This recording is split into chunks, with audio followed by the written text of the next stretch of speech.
Yesterday we were looking at boundary cases in terms of the quantity of challah that we needed to remove, or the quantity of chametz. That's a Freudian slip, the equation of chametz and challah. We were looking at the quantities of challah that we need to remove, but we talked, of course, about the identity or the parallelism between challah and matzah and chametz.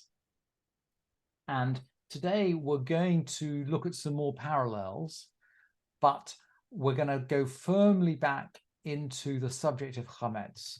And remember that we talked yesterday about the fact that timing wasn't very accurate in the time of the Mishnah. So it wasn't as if today, we have a doctrine that dough is chametz after 18 minutes, and we can time it with a stopwatch. But they didn't have stopwatches, so they are going to assess whether dough has fermented by how the dough looks.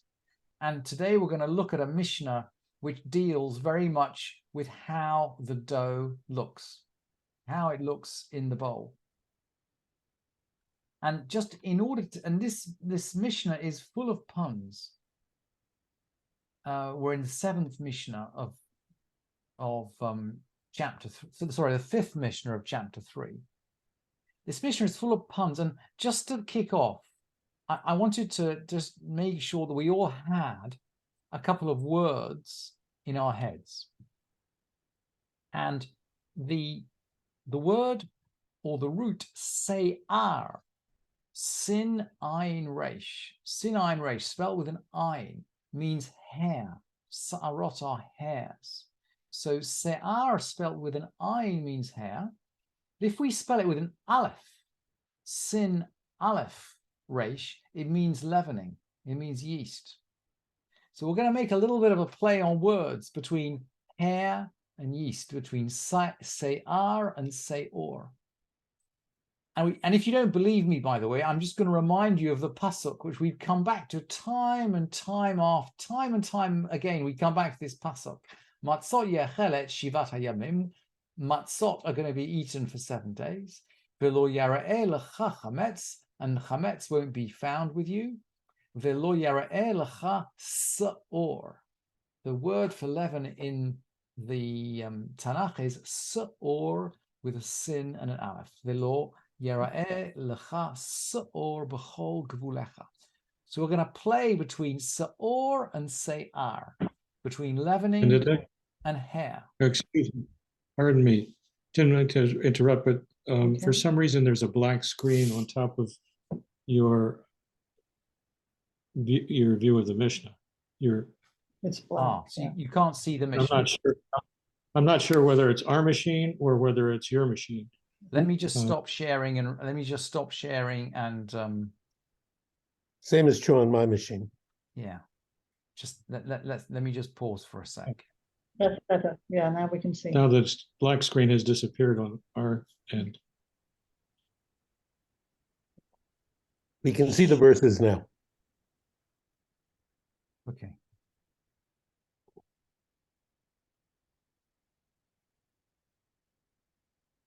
So it should all have gone now. So now let me just reset right back to the beginning.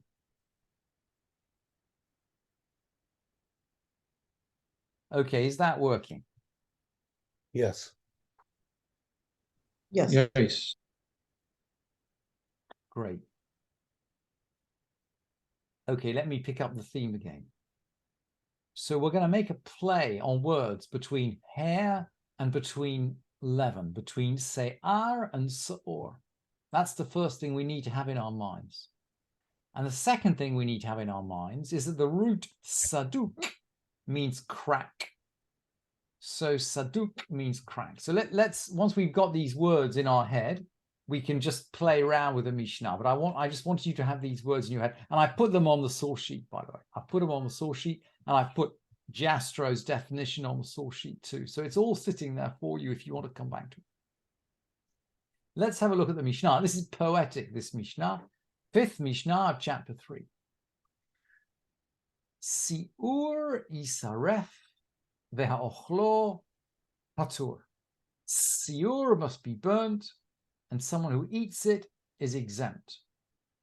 Saduk yisaref ve'ochlo hayav karet. Saduk must be burnt, and someone who eats it is liable for karet, for cutting off. So we've got siur and saduk, and they both need to be burnt. They're both clearly chametz, because we're going to burn them. We're going to get rid of them. We're going to destroy them before Pesach. But somehow siur seems to be, it's not real chametz, because if you eat it, you're exempt from karet. Saduk is much more serious. If you eat saduk, you've eaten real chametz, and you're liable for karet, for cutting off. So now the Mishnah, and I haven't tried to translate siur and saduk, because we don't know how to translate them, and the Mishnah doesn't know how to translate them. They're untranslatable words, but the Mishnah is going to try to figure out what they're like. So let's have a look. The Ezehu siur. What is siur? You can see this comes from the root of seor, by the way, but it's not seor, it's siur. Ezehu siur kakarnei hagavim, like locusts' horns, or this could be like grasshoppers' horns. These are tiny, tiny, fine cracks. They're so thin. They're like the proboscis of some grass. Maybe a grasshopper is probably better than a locust as a translation. You know, the grasshoppers have got these enormously long horns coming out of their heads. They're just like long, fine, sort of feely out things. So siur is dough, and on the top of the dough, we can see a little bit of cracking that looks like a hairline crack. It looks like just like the thickness of a locust's horn. Saduk shenit arvu sudakav ze vaze divrei Rabbi Yehuda. Saduk is when the cracks have intermingled with each other. This is according to Rabbi Yehuda. In other words, we've got these hairline cracks, but we've got more than one hairline crack, and they're all joining up. This is a bit like the pictures of dried mud you see in the desert, when all of the cracks in the earth are just, they're joining up in all these hexagons. That's Rabbi Yehuda. V'chachamim omrim zevazeh. The sages say, doesn't make any difference. Ha'ochlo chayav karet. That for both of them, someone who eats it is liable for karet. And how do the Chachamim define siur? Ve'ezehu siur kol shehichsifu panav k'adam she'amdu sa'arotav.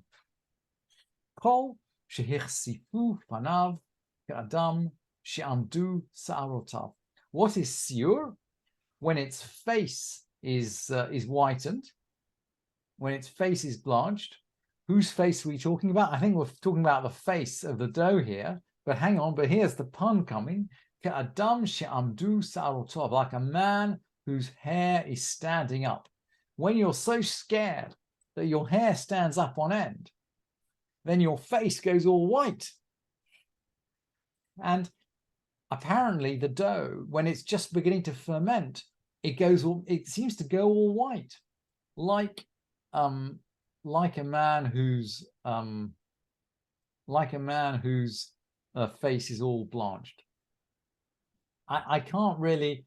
I mean, I can't do anything more than take this at face value, because we don't really understand what dough looked like in the time of the Mishnah and how you define these. But we can see the play on words between se'ar and se'or, and gosh, well, they didn't have stopwatches in the time of the Mishnah, so they are completely dependent on what they can see. And I think, by the way, what the Chachamim are saying, by the way, is that if you can see these cracks on the top of the dough, there's a lot more underneath the dough. In other words, what you see on the top reflects what is going on below. And of course, that's why both for siur and for ziduk, they say, look, guys, you don't eat it. You don't eat it because you're chayav karet if you eat it. The Mishnah then goes on to talk about, I mean, we're talking about removing this stuff. The Mishnah then goes on to talk about what happens if the removal day is on Shabbat.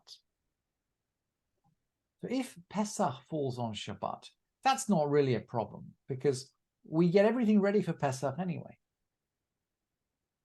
But if Erev Pesach is on Shabbat, and this happens very, very rarely, by the way the rabbis organize the calendar to make sure it happens very, very rarely. Sometimes happens though. If Erev Pesach falls on Shabbat, that is really complicated because how do you you can't burn your chametz on Shabbat. What are you going to do with it? How are you going to get rid of your chametz on Shabbat? That's the question, the next question the Mishnah addresses in Mishnah 6. The 14th falls on Shabbat.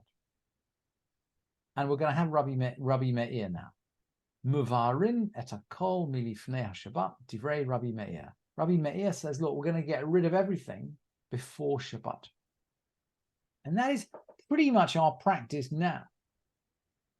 I mean, we, by the way, keep a couple of halot, a couple of loaves of bread to actually eat on Shabbat. So we don't get rid of all of it. And that's because we have a custom not to eat matzah on Erev Pesach. And I think the Vilna Gaon, I think it's the Vilna Gaon who says eating, no, anyway, we don't eat matzah on Erev Pesach. But maybe it's not quite clear what Rabbi Meir does. He doesn't refer to keeping some aside. He just says you get rid of it. So Rabbi Meir, clearly he's going to eat bread on Shabbat. So maybe at the time of the Mishnah, they didn't have the halacha that you shouldn't eat Pesach on Erev Shabbat. Rabbi Meir certainly doesn't mention it. And then the Chachamim say, the Chachamim omrim, bismanan, the sages say, at its time, you can remove everything at its regular time. So they then will be removing it and, casting it to the wind, or they'll be removing it and covering it, or casting it to the wind, or throwing it, probably not throwing it into the sea, because you can't do that on Shabbat. But they'll be removing it in some way at its time. And Rabbi Elazar ben Sadok omer, Truma milifnei Shabbat v'chulin bizmanan. Rabbi Elazar ben Sadok says Truma before Shabbat and regular food or chulin at its time, because of course we're not going to just, if it's teruma, we can't just throw that, crumble it in the wind. If it's truma, we really do need to burn it, and of course we absolutely cannot burn it on Shabbat. So with truma we have a real problem. Truma, we clearly have to get rid of it before Shabbat. But chulin, we could, we could eat it, we could throw it in. Anyway, we can get rid of it in various ways. And that really is where we're going to close today.